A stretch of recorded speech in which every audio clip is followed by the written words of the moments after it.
Supabase Edge Functions reduced the boot time by 97%, and this led to introducing lists of synchronous functions to be run on the initial script evaluation. Utilizing those synchronous functions unlocked a new persistent storage built on top of the S3 protocol. So let's dive into how you might be able to utilize the new persistent storage feature in your application.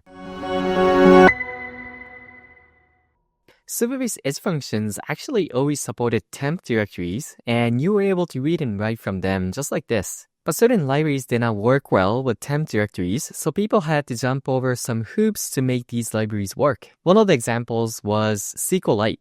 Now that Edge Functions support persistent storage powered by S3 protocol, you can use any storage buckets, including Supabase Storage, because it's S3 compatible, as the persistent storage layer of your Edge Functions.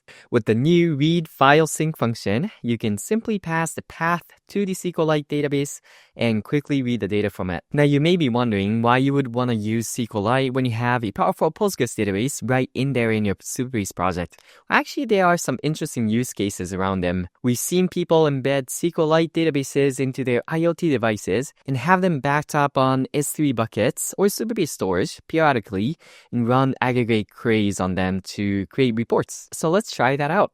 So first, I've gone ahead and created a bucket called persistent storage within my Supabase project. I've also created a simple script that'll create some dummy data simulating some sensor reading values from an IoT device. Now this script, upon running it, will create a sensor reading table in SQLite and insert some dummy data. So we have some temperature reading of 18.5 Celsius on this day, another reading, and so on and so forth. And at the end, it'll insert all those dummy data. Upon inserting all the data, it'll upload that SQLite database onto a S3 bucket. In this case, a Supabase storage bucket. So here, it's uploading the SQLite database to S3 or Supabase storage. And I also have configured all these environment variables that's necessary to connect to your Supabase storage bucket via the S3 protocol. I didn't have to use S3 protocol in this case just because this is just a simple dummy script that is simulating creating a SQLite database and uploading to Supabase storage. But I just wanted to show off that you can actually do that. You can get all these information from your Supabase dashboard heading to your storage menu and going into settings. Now you can find the S3 endpoint, the S3 region, and you can generate a S3 access key pair by coming here and creating new pair or whatever you want to call it. Create access key, and you got your access key ID and secret access key right here. I've already created one and copy and paste these information over. Make sure to not share this information publicly like I am. These are secret values, and once anyone gets hold of it, they can download all the data or wipe out all the data, basically do anything on your storage bucket. So keep them secure. So let's actually try to run the script. We can run it by, I've configured it so that it'll run on upload script. And just like that, we should have a dummy SQLite database right inside our Supabase storage bucket. So this demo database.db file is the target SQLite database that we want to work with. I have actually created a Supabase Edge function as well that we can take a look. So within this function called aggregate, we are basically reading the dummy data that we created from the SQLite databases and running some aggregation on top of them, inserting those data into our Supabase Postgres database. And essentially, once we have all those data in our Postgres database, we can run various queries to slice them, dice them, analyze them. Now, before we dive into the actual source code of the Edge functions, there's a bit of preparation that we need to do, and that is to set the environment variables for our Edge functions. So there's 4 environment variables that we need to set in order to start using the persistent storage powered by S3. The S3 functions endpoint URL, region, access key ID, and secret access key. So basically all the S3 related credentials that we've mentioned earlier. So you know where to get them. You can get all those credentials within your storage and settings. And here's the region endpoint and the access key ID. And if you have the secret access key from earlier, if not, you can always create a new one right here. But yeah, once you have that, you can take them, go to secrets, and basically just copying all these into the value, and copy the functions region into the value, so on and so forth. I've actually done that already, so my environment variables are down here. But once you have set all those 4 variables, persistent storage will automatically work, and it will be powered by your Supabase storage bucket. We are starting out by defining the shape of the data that we are inserting into our Postgres database.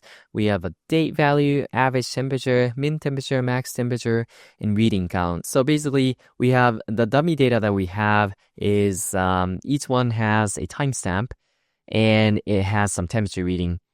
And we are just getting the average temperature from various temperature readings throughout a certain day, min, max, and also returning how many data points that we had on those dates.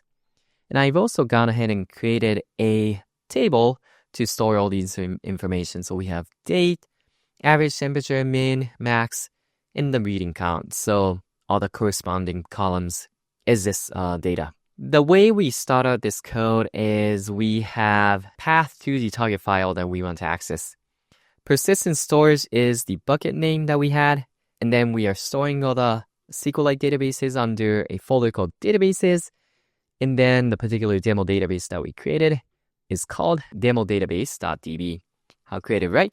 You can access those files by /s3/ this path that I created, and then you can just pass that dino.readFileSync function. So once you read the data for the SQLite database, you can just pass that to a DB instance, which is the client library to interact with SQLite within Dino.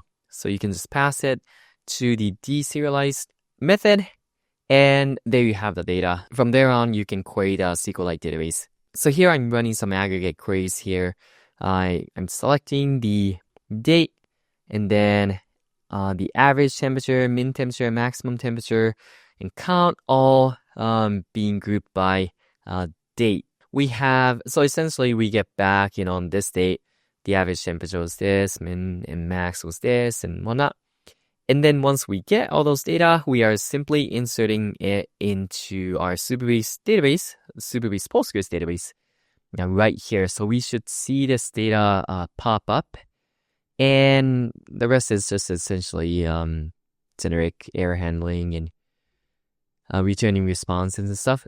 I have already deploy this function. So let's take a look and let's test it out within the dashboard. So we can go to the test tab up here. I haven't really specified which request type, HTTP request method it expects. So I can just call it with anything. But let's just send a GET request. And hopefully if it goes well, it should aggregate all the data. I believe it succeeded. So let's go to the table editor. Maybe hit refresh. And there you go. We have some data. So we have January 15th. Here are the average temperature, min, max. And then 16th, average temperature, min, max. So essentially you get the idea, right? We had a dummy SQLite database. So we were able to read the data from the dummy SQLite database using the new readFileSync function that was recently introduced to Supabase. And that gave us access to the underlying SQL databases. At that point, we were able to do basically whatever we wanted to do with that database. But for this example, we were just reading the data. One last thing that I kind of want to show you is if we go to SQL editor, we perform a query, something like select average temperature and date from temperature readings. This is a simple query that I ran, right? But we can actually create a chart out of this. We can choose the x-axis to be date and y-axis to be average temperature. And just like that, we can create nice looking charts. And if we want to add them to reports, we can actually do that as well. So we can create a custom reports, temperature readings.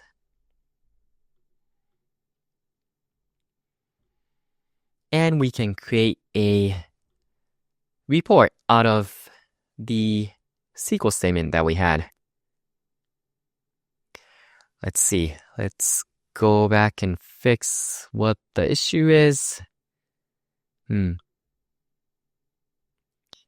Should be running, right? Let's see. Temperature reading. Let's add it again. There you go. So this is the table form. We can set the x-axis to the date and as chart. And there you go. We have a nice looking chart. Hopefully with more data points, it looks more like an actual chart. So yeah, just like that, we were able to kind of simulate IoT devices and create some dummy SQLite databases that were stored on Supabase Storage. We took that SQLite databases, accessed it from the Edge Functions using the new sync APIs, and then I ran some aggregate queries to finally visualize the data within the Supabase dashboard. I hope you like this, and I cannot wait to see what you guys build with this feature.